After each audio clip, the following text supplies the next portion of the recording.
to religion now. Religion is full of negatives. And I'm not just talking about the religion we have in this country, I'm talking about all religions.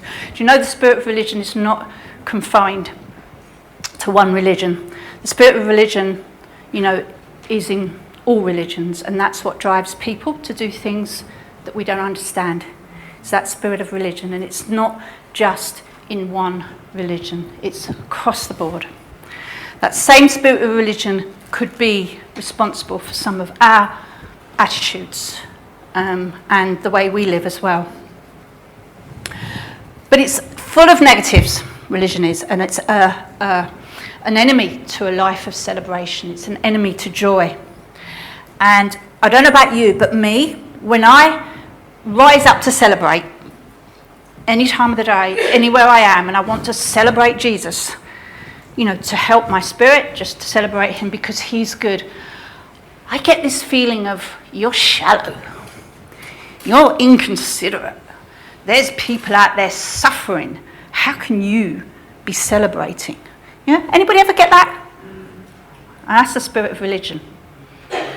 And you have to recognise that, and you have to push past that and just continue to celebrate regardless of those things that you feel and hear. Because if we went with them, we'd never celebrate. But that one, you're shallow. That really is the one that gets me. And I have to really push past that. And there's one area that I just want to celebrate in. More recently, I have come to the place where I want to celebrate in the breaking of bread. I really, really do want to dance and sing and stamp and laugh and just roll over laughing. And, that's surprising to me because up until a while back, I didn't know what to do with this cross. I didn't know what to do with the cross. I didn't know what I was supposed to do. But God has more recently revealed to me that the cross is a place of celebration. There's two sides of the cross. There's the crucifixion side and there's the ascension side. And sometimes we get stuck in the crucifixion side. We need to realise that there is another side to the cross, which is a celebration side. Somebody said it's where all your birthdays and Christmases and Disneylands were poured out all at once. The celebration side of the cross. And this is where God says, I don't want my people to contemplate the cross. I want them to celebrate it. And now I want you to bear with me on this because it was something that, has been difficult for me, but I wanted to understand what the Lord was saying to me in that. And I felt that word contemplate would be a key to what he was saying in that. And I did look up a word study of contemplate, but I couldn't really get any answer on it. But what it did say was that it came from a pagan word to do with a sect of people that went into temples to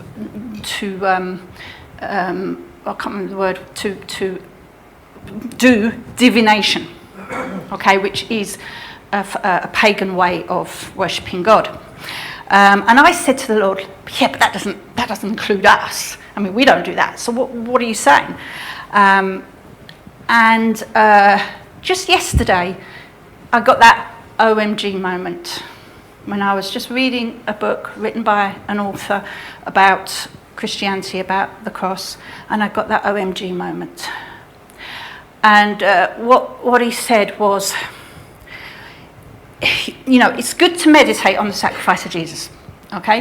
When we're breaking bread, when we're having that quiet moment of remembering him, it's good to do that. But, there's more to the breaking of bread than that. There's more to just remembering what Jesus done for us, okay? And sometimes, and I include myself in this because yesterday it was a revelation for me, sometimes we try to get a spiritual experience of that moment by pushing in ourself. I must get a spiritual experience, pushing in with our minds, pushing in with our emotions to get some kind of spiritual experience out of that moment. Now, I may not be talking to everybody here. Maybe it's only me. But when we do that, we have to see that is self-effort towards ascension. You know, it's trying to get a spiritual experience when we already have one. Okay? We already have one. So when we're trying, it doesn't even matter when it's breaking the bread. In any time that we are trying to climb into a spiritual experience through our own effort of imagination or self-effort of flesh or anything that is using ourself, then we forget that it's already done. And all we have to do is receive. And all we have to, Jesus said, only believe. And even you can't believe. You have to ask God for the strength to believe, because we're helpless. We can do nothing. But as you believe, the feelings follow the faith. As you believe that it was all poured out for you, all the spiritual experiences that you ever need were already poured out for you, then you receive. As one guy, Godfrey Birtles, some of us know him, he sings this line, the wine is alive. You know, imagine drinking wine and just that wonderful feeling of wine. That's if you drink it. But when you're drinking wine, you just get this feeling of joy. And it's spiritual wine that we should be drinking, and the joy comes. The wine is alive, it's life to you. Okay, and as you receive the wine of joy from him, that spiritual experience, boy, you have something to celebrate.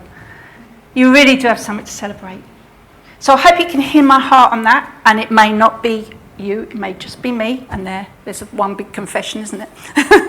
But we don't want to be responsible for self-effort in gaining a spiritual experience.